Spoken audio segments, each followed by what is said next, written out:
Hey there, meteorologist Aaron Tuttle, back with you again. Looks like I've been watching a storm that has some signs of rotation with it off and on. So the Weather Service is going to go ahead and issue a tornado warning for this particular storm. So we're going to get to the details on that for you. This is going to be south and east of the Oklahoma City metro area. So we're going to pop up the radar here for you. So this is right around Brooksville is where this circulation is occurring, which is between there and Tecumseh.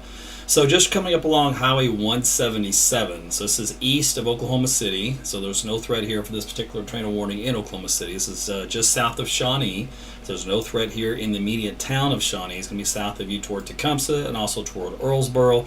As you can see, this little yellow line indicates the track where this particular circulation is going to go. So as of right now, it's very weak circulation, but it's what we could see turn into what they call a QLCS type tornado.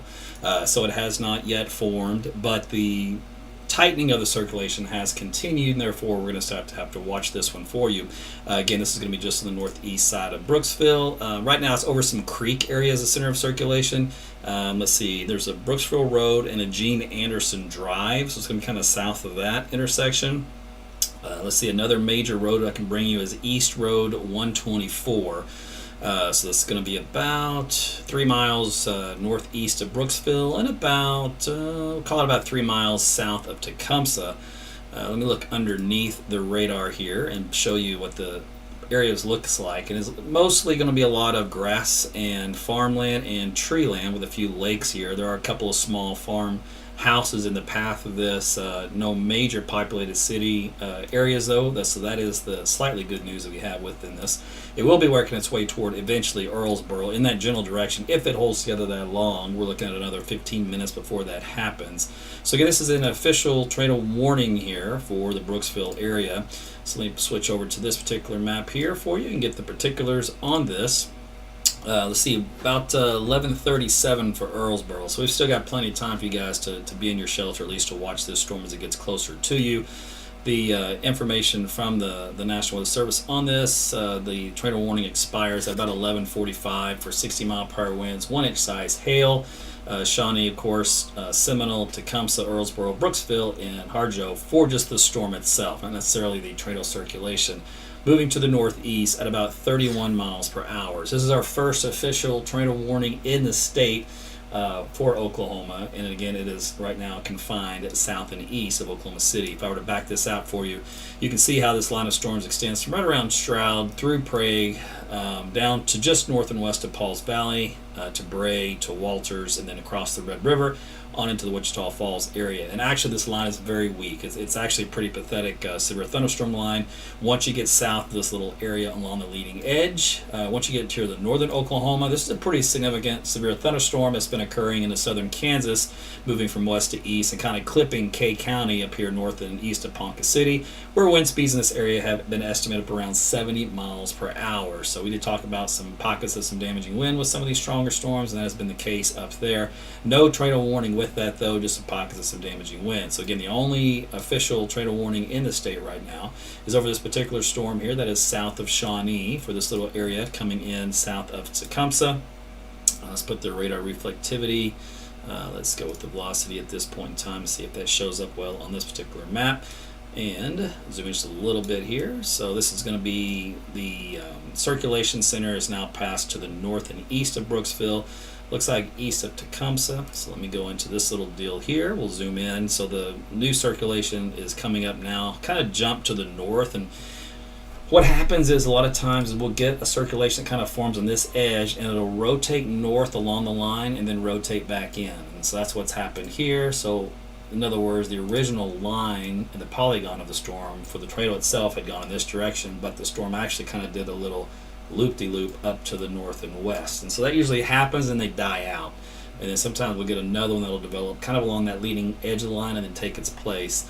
So this one currently coming up on the intersection, let's see here. We've got East Highland Drive and Harrison Road. This is southeast side of Tecumseh, south of Highway 270. And it's very, very weak. What you're probably seeing is a little bit of a wall cloud, a little lowering. You're probably getting some nice spiraling winds. But as far as any strength of this particular circulation on radar, wind speeds are very, very weak. So that's the good news I have with that for you to report. And it's pretty close to the radar, so the radar is getting a good sampling of this environment. The sirens are going off in Shawnee. Right now, the storm spotter is in the area of estimated wind speeds of around 60 miles per hour, around 177 in Highland in Tecumseh.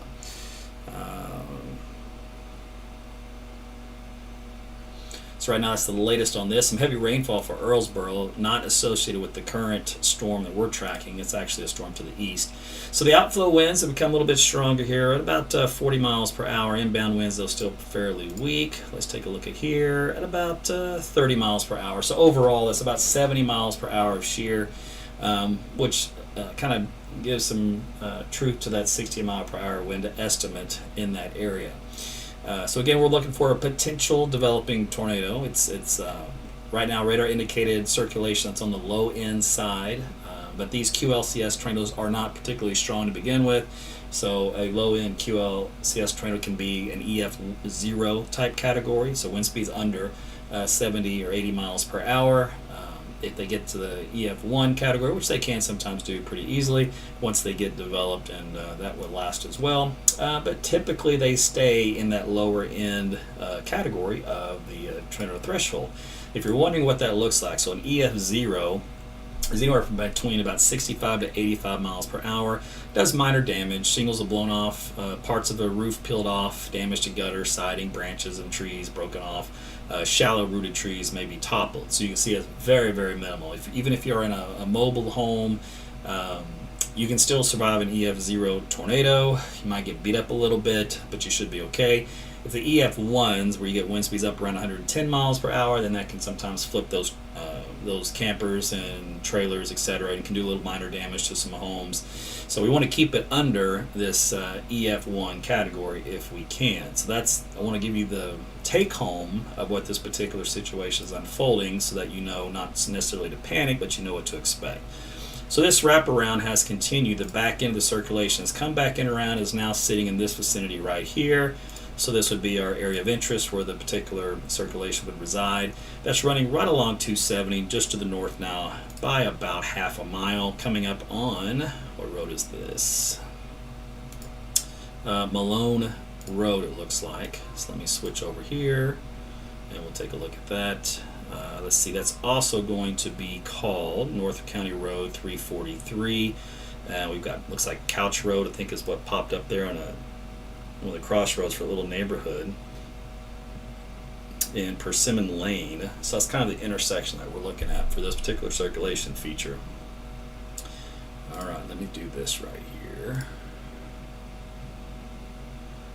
All right, so I'm going to switch the colors over, that way I can get a track on that one. So the radar can be put in various modes, from base velocity to storm relative, and you go back and forth when you're looking for different features in the wind field pattern. So Earlsboro is sounding their tornado sirens. So smart call on that. So at the bottom of the screen, you're going to see a crawl, and it always tells you what to do when you do see a tornado warning for your area. It's the lowest level of your building. If it's an apartment, if it's a home, business, away from all outside walls and windows. It could be a bathroom, a closet, stairwell case. You want to do a mattress. You want to do sporting gear, whatever you can to kind of surround yourself with some padding, just for flying debris in case a window's busted or you do get some intrusion in that, and that will protect you from shards of glass, etc. So that's kind of the purpose for all that. All right, so it's kind of wrapping up nicely here on the radar view.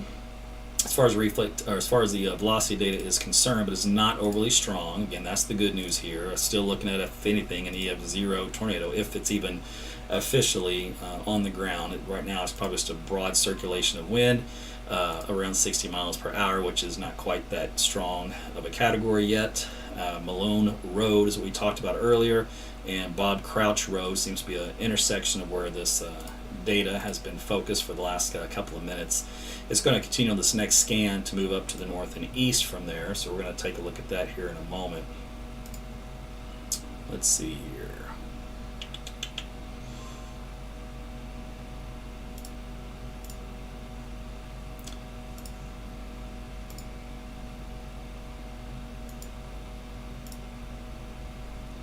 So occasionally I will stop to think, so just because I got to do some analysis on the fly and look at some different products real quick. All right.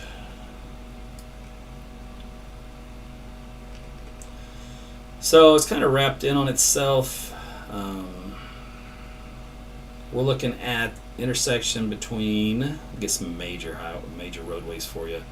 So it's going to be now north of that Bob Crouch Road, and I'm looking for a north-south road. Doesn't really exist. It's still east of Brangus Road, or that County Road 344, I think it was. It's coming up on County Road 346. It also looks like it's called Kings Road in that area. So that is where this particular tornado developing would be occurring in that region. Again, this is a very, very weak circulation detected on radar so far. To my knowledge, it is not storm spotted verified.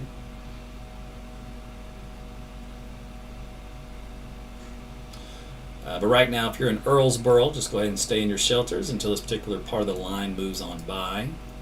Official tornado warning continues in effect. Let's see here. Storm capable of producing a tornado located near Tecumseh, moving northeast at 30 miles per hour. Radar indicated weak rotation. Flying debris, of course, will be possible. For those caught without a shelter, mobile homes will be damaged or destroyed if it does reach category EF1 level. Roofs, windows, vehicles, etc. will sustain some damage again if this tornado does happen to touch down. Right now, you can sometimes have a funnel, and then there's some, but not exactly a tornado. In other words, it actually has to come all the way down the ground for that to happen. Let's see, of course, South Shawnee and Earlsboro right now kind of focused in this particular path for the next few minutes, and we'll see what happens after that.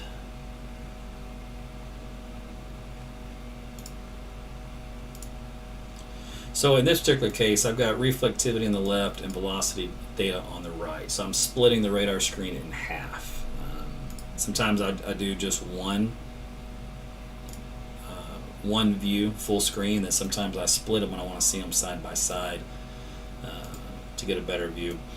Alright, let's see, the data here is just updated. That's good. Oh, it's... Okay, so basically what happens here is we've got this wraparound wind that comes in like this, and then it splits into two.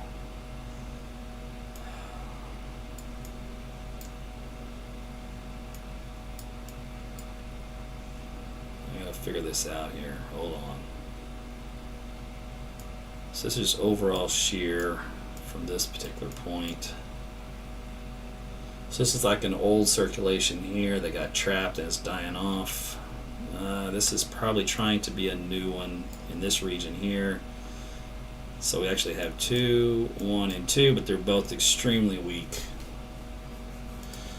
So when you have these develop like that and they get cut off from the main line, the wind field goes really wokey, really quick. So it takes a minute to figure out if there's even a threat anymore at that point. Alright. So this is the full page velocity data that I'm looking at. Now this, if I were to flip this mode over, this is the reflectivity, or just the rain mode. And the rain mode in this particular case doesn't help us a whole lot as far as picking out the feature. So you're not going to see this a whole lot. It's just going to show me heavy rainfall. What it will show me is like a little inflow trail notch, this guy like right here. So that does help me give a little bit of direction as far as how the storm is materializing, where the focus is for the low-level circulation inflow. But it's going to be the velocity data that tells me if there's a threat or not to life and property. Let's see here. And right now, honestly, this thing is wrapped up on itself and extremely weak. So I'm not overly concerned. But you never want to discard a tornado warning, so make sure you keep that always in the back of your mind. As long as there's a warning, you just want to seek shelter until it's over, and then once it's over, then you're fine. And just be glad that at this point in time, the circulation is very, very weak, so if any damage that does occur is very minimal. So just be happy you're in that type of a situation versus a very large confirmed tornado that's doing a lot of damage on the ground. That's the big difference between those two. Alright, let me see. Rotation characteristics, very weak. Very heavy rain within this. So still nothing's changed there. I just flipped through different products. so I can see what's happening. Let me switch radars completely. Let's take a look at this one. And let me go back in time. And then go forward. Yeah, the whole thing's just really falling apart. Currently, what's left of it is, looks like that's a Valley View Road and Hardesty Road. Valley View Road and Hardesty Road is where circulation resides for this particular tornado-warned storm. And that's pretty close, this little yellow line. That's going to be dictating where it goes after that over the next few minutes. And you can see there's no towns, so there's no major communities within this. If I were to take off the radar information just to show you the ground underneath, right now it's over some farmland. Looks like there is a little community though here, housing community in the direct path of this particular tornado. So you guys here in this little neighborhood need to be sheltered. This is on Ferris Drive in North County Road 348. So the tornado will be going over that. The tornado circulation, at least the potential for that, is going over that neighborhood. There has not been any damage confirmed, so that's good, and that jives what we've seen so far on the radar. Once it gets past this little neighborhood, it does go back over to some open farmland, some trees, there's a creek, but otherwise there's no other major communities involved. A couple of farmhouses eventually along the path it may reach if it holds together long enough. So that's we always look at that data as well.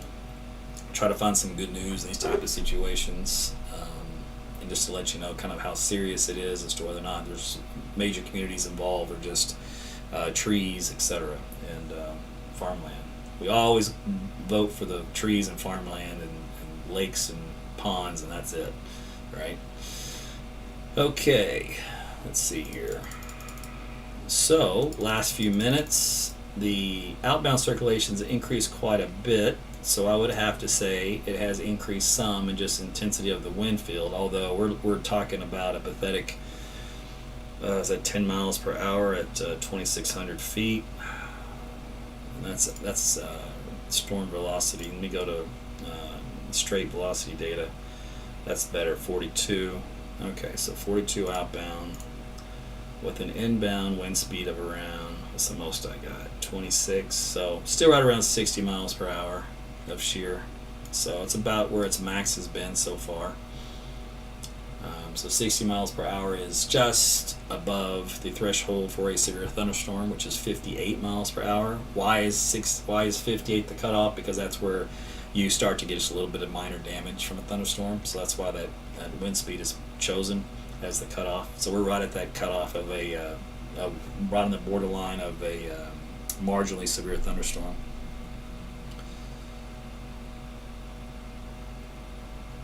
So Weather Service is going to probably let the tornado warning expire just because we've been watching it this whole time and it hasn't really done much of anything, which is good. You want it to do much of nothing.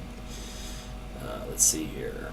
Nothing else that's showing up within this line. This is the only storm to write home about as far as anything that may have any potential spin with it. The rest of the line continues down south and west through Asher and Byers, down to Pauls Valley. Very weak thunderstorm activity. This is your typical garden variety thunderstorms in Oklahoma, no big deal. All the way down to south to the Red River, to Wichita Falls, and even into Texas. And in Texas, there's no severe thunderstorm warnings in northern or northwestern Texas at all. Once you get way down here, south into parts of southwestern Texas, a couple of severe thunderstorms there, but. Even for Oklahoma, that's really the only game in town. The storm up here has moved out of K County and is now into southern Kansas, and this storm still probably has a little bit of wind with up to around 60 plus, with some lightning and hail and heavy rainfall moving through southern Kansas at this time from west to east. Otherwise, the rest of Oklahoma looks good.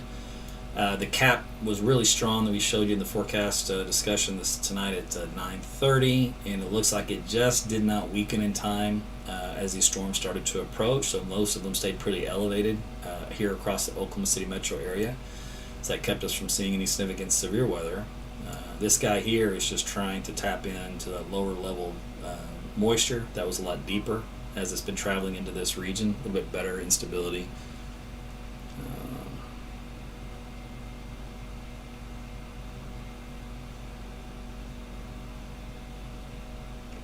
So let's see what happens here in the next few minutes. Let me look at a couple more areas of data here. So still stand by the situation so far, which is just had a weak circulation within this that tried to get its act together, get a little tighter to produce a weak tornado. Looks like it didn't quite get there. If it did, there wasn't any significant damage reported from it as of this time. There's been a lot of storm spotters in the area, so they were looking, couldn't find it. It is nighttime though, so it is hard to see, and it would be very small anyway. So we're talking the width probably of 30 yards.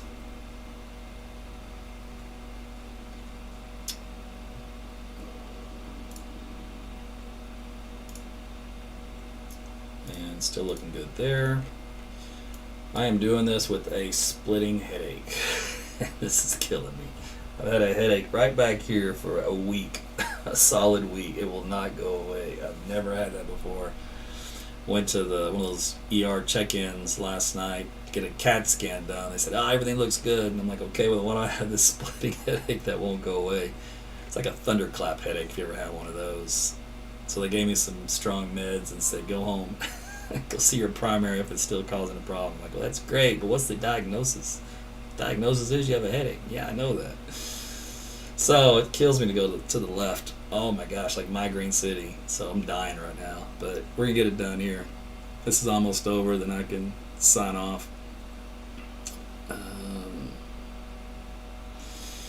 So we'll see what happens to this. Just hang on just a few more minutes, just to make sure it doesn't try to do anything. By the time I sign off, then I gotta sign back on.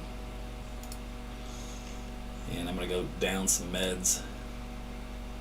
Get a little loopy. Let's see here. For the rest of you guys that are watching maybe from eastern Oklahoma, I'm telling you, this event is really mediocre. So a lot's going to have to change in this environment as it goes east to intensify. And models really didn't have it really going nuts until it got to about McAllister. And then it finally lit up like a Christmas tree. So between now and then, it may be slow go as these guys just don't really have much punch to them, but they're starting to kind of line out here in this look to it. So you kind of have the let me show you this, kind of like a little mezzo low here, which is why we're getting the weak tornado signature trying to develop, and then you have this bowing out structure. And if you remember at the forecast, we talked about that developing. The models had the right idea, but they had the wrong location. They had it kind of over Oklahoma City and then bowing out here on the south side of town. Well, that didn't happen. That didn't happen until it got to about this location here. So you can see I was close, not bad, but that saves the greater Oklahoma City metro area from having to deal with what's going on right now. So this is what I thought would happen currently in the metro on the south side, but it didn't happen. It happened on the east side, about 60 miles away. So yeah, I'm complaining because I got the forecast wrong on that aspect, but I trusted where the model was going to start that mess and then started east. I'm happy it started east, but I'm also just, it'd be nicer to get the forecast perfect, but it's not going to happen. So anyway, we're going to watch this here just a couple more minutes, and then we're going to let this one go. Right now, it's more of a linear convergence line than it is for any circulation feature, and a linear convergence is no big deal. What will happen eventually, though, and what can happen is, especially probably in this area, here or here or here or here, you'll try to get another QLCS spin up that'll try to get going, and then they'll go northeast and then they'll rotate back in like the other one did, and they'll die off, and then a new one will develop. It'll go northeast, it'll rotate back in, it'll die off. So that's kind of how these things go. So that's what a QLCS type tornado will do. That's the life cycle of how they develop and then die off. And the reason for that is because the line itself is moving kind of in an east, slightly northeastward fashion, and then the individual circulation features right up along the leading edge of it, just spinning along as they do, and then they end up getting reabsorbed back into the line because the line keeps moving east.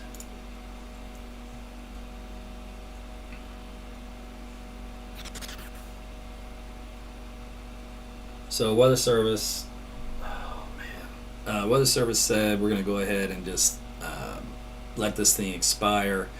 Just mention a significant weather advisory, but they're going to watch closely for any inflections and circulations at the front of the line as things continue eastward. So that's where they've hit that area this evening, and they're going to issue a tornado watch for southeastern Oklahoma. So everything I just told you, they just typed it up in a discussion here 30 seconds ago. So if you ever want to know if I'm blowing smoke up your behind, I don't. I tell you exactly what they're thinking. I'm a government meteorologist, and so I think this along the same lines that they do, and I'm not going to give you any flash and dash and broken promises and hype and nonsense that you'll sometimes get on the TV stations. I've been in that game before. I'm glad to get out of it. I don't have to oversell something that doesn't need to be sold.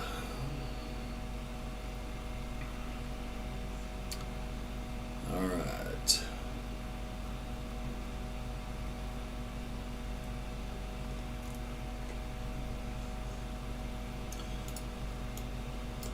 Look at a few more things before I go.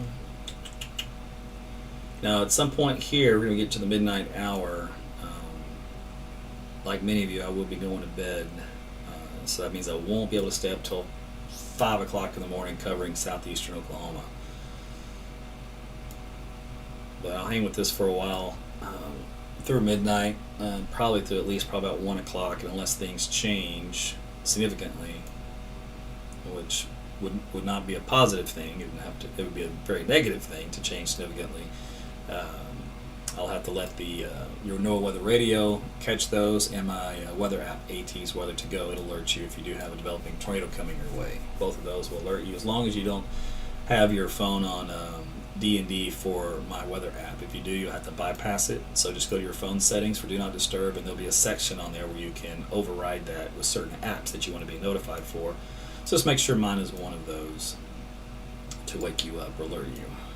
Make sure your volume is up. A lot of things you have to do that's prone to some human mistakes when it comes to this kind of stuff. So you just have to kind of double check and make sure you got yourself set up, especially during the severe weather season. Okay, so details on this special weather statement. Storm motion moving east at 31 miles per hour. This goes for the next 30 minutes. Max wind gusts at 55 miles per hour. So you're saying, well, what's a special weather statement versus a severe thunderstorm warning, right? Well, remember earlier we talked about a severe thunderstorm warning criteria. Cutoff is at 58 miles per hour. So the Weather Service says, you know what? Max winds we'll probably see is 55. So that's under severe thunderstorm criteria. Therefore, we'll just put out a special statement instead and cover it that way until we get a report 58 plus, or radar indicates 58 plus. So that's kind of how that goes. And there's a ton of communities involved: Seminole, Holdenville, Wewoka, Conawa, Bing, Maud, Earlsboro, Bowlegs, Asher, Winnett, Francis, Cromwell, Byers, Johnson, St. Louis, Sasquatch, Beaver, Little, Spalding, and Lima. And if I were to do this little guy right here, we'll get you a full track and time of arrival on this guy. So there you go. Seminole, Bowlegs the next couple of minutes. Then we have Conawa, Wewoka, Cromwell being at 12:15, Bearden come up at 12:22, Holdenville 12:23, Wetumpka coming up about 12:37, and that'll be the end of this particular line of storms as it makes its way into that region. All right, so let me go zoom in and get dirty again, see if anything's happened up here in this little circulation center. So what you see here are what we call feeder bands. This is a feeder band that, oh, it just moved on me. Of course it did, so let's try that again. So this little feeder band comes in like this and wraps in. This little feeder band comes in like this and wraps in. So this is why you have to constantly watch this, we call basically a mid-level or low-level, low-pressure area that helps to generate kind of repetitive circulation features that can try to wrap up into that spiraling motion overall within the storm. But the velocity data is next to nothing, but the structure for reflectivity is there. In other words, the storm structure indicates that's still your focus point of where you'd want to watch. Down here around Maud, here's another one. This little feeder band comes in like this. So just from me to you on a little pro tip, when you do have a squall line that's developing, like what we're currently. So this would be, because right now it's a not quite large enough for a squall line. So we call this a line echo wave pattern, which would be kind of what we call a mini squall line. It only extends about like so. Eventually, it will extend something like this, and then even farther than that, maybe even larger, and that's the official squall line. But right now, it's a little mini one. But what happens is you want to focus on little notches like this one, or this one, or this one, and you're going to watch those to see if you get those little spin-ups that develop along them. And those little inflow areas, which can create just enough vorticity, enough spin, combined with an updraft along the leading edge of this line to get you a little brief QLCS tornado. And it's as a radar warning coordinator, you're just basically just sitting here doing what I'm doing. You're zooming in, look at that one, okay, I don't see anything yet. Okay, let's go look at this one, interrogate that one, nope, nothing yet. All right, let's go interrogate this one, okay, nothing yet, and then repeat. And you're doing this over and over and over. Then at some point, something will catch your eye, and then you'll issue a warning. You'll get up, you'll go take a coffee break, you'll come back. Oh, well, look at that. Something just developed. Better issue a warning. So that's kind of how that goes. All right, so let's go take a look at some data, since we know that right now the radar is looking good. So, let's see what we got here. So first off, we had the mesoscale discussion that came out about the time, I think, right before I went on live. I think for a little while it was out. They were talking about brief tornado can't be ruled out. Strong large scale forcing for ascent continues to overspread the region per mid-level cloud shield. Convection that initiated in the dry line has advanced well ahead of the wind shift across Oklahoma, with one supercell now moving into southern McLean County. This lead cell will approach the eastern edge within the next hour. Primary wind shift has yet to surge across western Oklahoma. Not entirely clear how much additional convection will develop along the front, especially south of I-40. Primary corridor for frontal convection may continue from northern Oklahoma into western Missouri, where this frontal activity should spread east of the watch area, which will warrant a new watch, which we just had issued. Primary severe threat will be remain wind, while cooling aloft will weaken the cap, will lead to profiles that will become much more conducive for near surface-based convection. There is some concern that supercells may evolve later tonight, could pose some brief tornado threat given the strong shear and lowering lifted parcel heights. In other words, better moisture instability and less of a cap, etc. later in the overnight periods. Let's go take a look at the watches. So, not found. Well, let's not find that one. Come on now. You guys need to update your website. How can you issue a watch and not have any details on it? Well, that's terrible. But once they fix their broken website, we'll get the info on this tornado watch. We'll have to come back to that. All right, let's see what else we got here I can look at. So the dry line cold front, let's just do that. The cold front's up here, as they were talking about, moving through northwest Oklahoma. That will overtake what was left of the dry line, which is roughly about here. So the dry line helped to trigger off a couple of those storms we saw earlier on, especially that moved up here in northern Oklahoma, and then those ones that triggered down here in southern Oklahoma. Otherwise, the cap held pretty good. Surface winds out of the southeast here, which is good if you want a better opportunity for a tornado. If you do not want an opportunity for a tornado, you want a good southwest wind.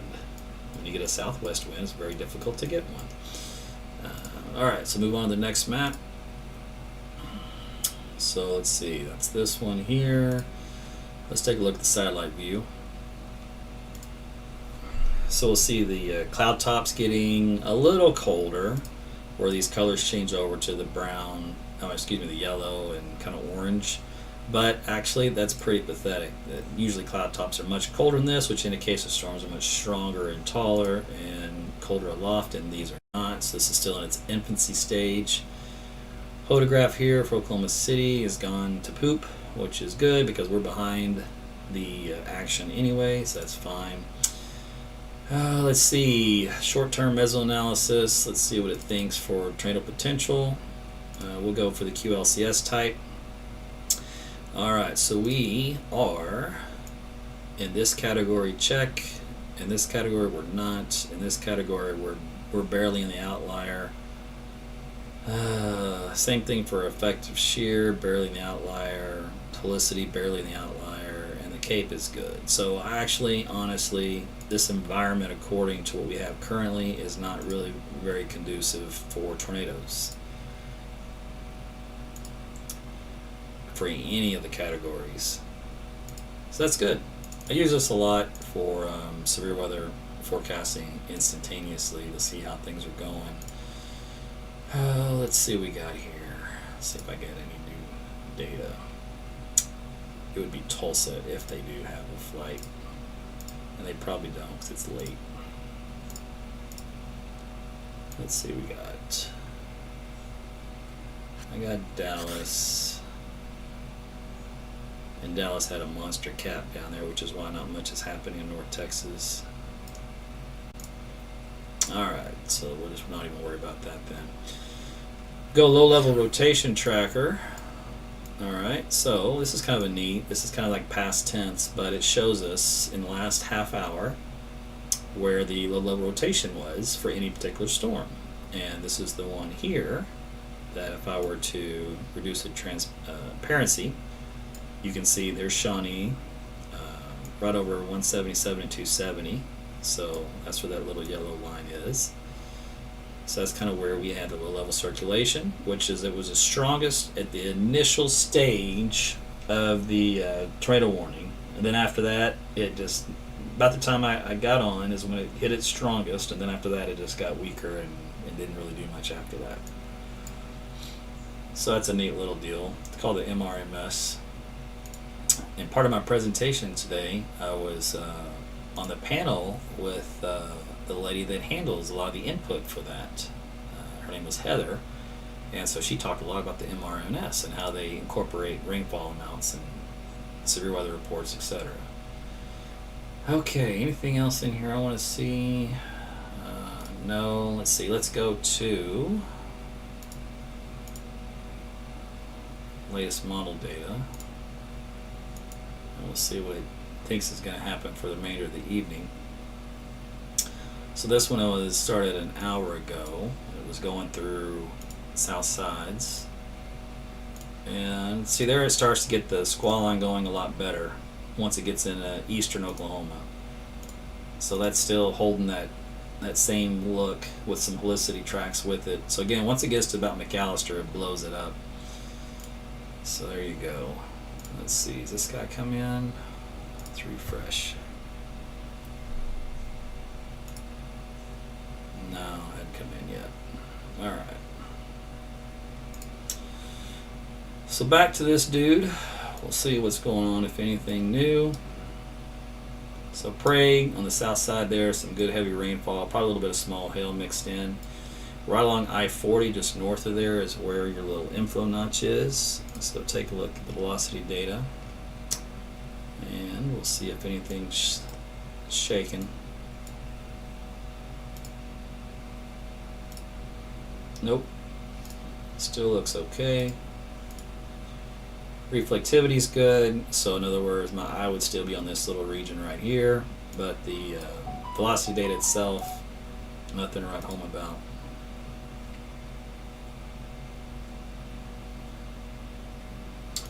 So again, no damage reported in Tecumseh, where this thing kind of came in the strongest on that rotation tracker that we saw. So that tells me that as far as we know, this thing never touched down. It was just a broad, weaker circulation, but one to watch in case it tightened up. And that's kind of how you have to handle these guys, because they're quick when they do. And so if you're not on the ball, you'll miss it, and by the time you do get on the ball, it's over. So nothing going on down with these guys either. Alright, so we know the drill, we know the status. Basically, it's what we just talked about here for the rest of the night. And that's it. That's all we can say. Alright, so I'm going to get out of here for a while. I'll continue to watch stuff about the next hour. We'll see how things go. It should start to intensify, and the tornado threat of at least a couple still continues for eastern, southeastern Oklahoma specifically. So we'll see how that goes. Watch it as long as I can. Otherwise, the rest of you guys, especially from I-35, Pauls Valley north to Metro and west can sleep easy. So this event's over for you guys. All right. Well, thanks again for watching AT's Weather. Appreciate your sponsorship, your sharing and liking this video, telling your friends and family about me. You can get calm, cool, collected, hype-free, science-based weather delivered right here through your social media platforms from Twitter, YouTube, Rumble, and Facebook. All right. Good night.